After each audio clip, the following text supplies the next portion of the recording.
මේ අවුරුදු කීපය ඇතුළත කෝටි ලක්ෂ 5ක් ණය අරන් තියෙනවා. කෝටි ඒව ලක්ෂ 5ක්.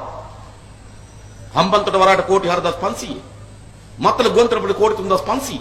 කටුනායක අධිවේගී මාර්ගයට කෝටි 5200. දකුණු අධිවේගී මාර්ගයේ ගාල්ල දක්වා කෝටි 7500. අධිවේගී මාර්ග දෙකට හම්බන්තොට වරායට මත්තල ගුවන්තොටුපළට වියදම කෝටි 20700. දැයගේ තියෙන සංවර්ධන ලොකුම දේවල් ටික. හම්බන්තොට වරාය මත්තල ගුවන්තොටුපළ අධිවේගී මාර්ග දෙක වියදම කෝටි 20700යි. ණය අරන් තියෙන කොච්චරද? කෝටි ලක්ෂ 5ක්. මහජනයා උකස් තියලා ණය අරන් තියෙනවා. දැනගන්න ඕනද අපිට අයිතියක් නැද්ද? මේ රටේ ජනයාට අයිතියක් නැද්ද මේ ණය අරගෙන මේ සල්ලි වලට මොකද්ද කරේ කියලා දැනගන්න? අපිට සාධාරණ අයිතියක් තිබෙනවා. අපේ දරුවෝ තමයි උකස් කරේ. අපේ රට තමයි උකස් කරේ.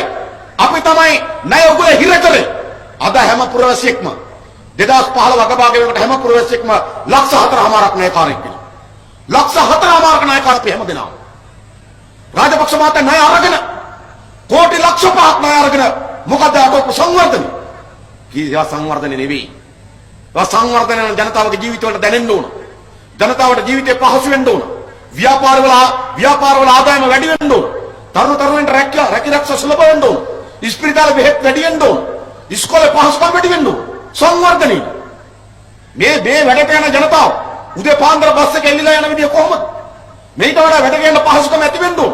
වැඩ ඇරලා ගෙදර එන්න පහසුකම් ඇති වෙන්න ඕන. රටක් සංවර්ධනය වෙනවා කියන්නේ ඒක. රාජපක්ෂගේ සංවර්ධනය හරිය අපූර්ව සංවර්ධනය. ජනතාවගේ ජීවිතේ එන්න අමාරු. රාජපක්ෂ කියන සංවර්ධනය නෙවෙයි.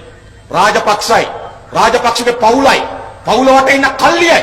මෙරටේ මහජනක දේපල කෝටි ප්‍රකෝටි ගණන් හොරාකයක්. මේක තමයි ඇත්ත. අපි එකින් මේ රටේ සංවර්ධනයක් නැතුව රැකිය අවස්ථාවක් නැති කරන්න බෑ. මේ හැම කෙනෙකුටම සංවර්ධනය අපි ඇති කරන්න ඕන. ආර්ථික සංවර්ධනයක්. ඒකත් එක්ක තමයි රටත් එක්ක ගමන් කරන්න යන්නේ මේ රටේ තරුණයෝ. තරුණයා මේ රැකියාව ආණ්ඩු පස්සෙන් ඇවිල්ලා දේශපාලඥයෝ පස්සෙන් ඇවිල්ලා රැකියාව ගන්න අවස්ථාව වෙනස් කළා. අපි තරුණයා ගාව රැකියාව තරුණයා ගාවට ගෙන එන වැඩපිළිවෙල තමයි අපි සකස් කරන්න ඕන කියන එක තමයි අපේ මතය. එතෙන්ටයි අපි යන්නේ. එතෙන්නම් රට සංවර්ධනය වෙනවා. ඒකින්ද තමයි වරාය අලුත් ආර්ථිකයක් ගොඩනගන්නේ. වරායන් හැදුවේ. සාගරයේ අයිතිවාසිකම් අපි ඉල්ලලා තියෙනවා.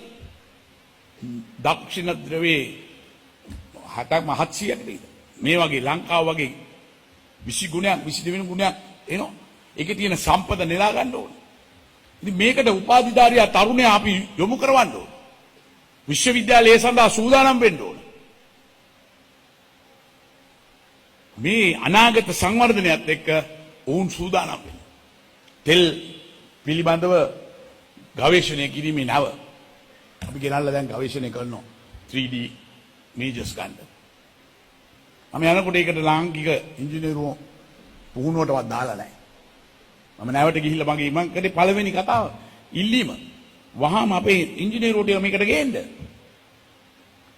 මේකට පුහුණු කරන්න. නාරායකට විශේෂඥයෝ ටික ගේන්න. අවශ්‍ය මිනිස්සු මේකේ ට්‍රේන් කරන්න.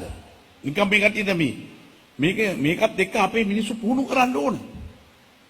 ඒ සැලසුමට අපි යන්න ඕන. එමුනම් අද යුද්ධේ නැත්නම් අපි රටේ සංවර්ධනයට අපි ගමන් කරන්න ඕන.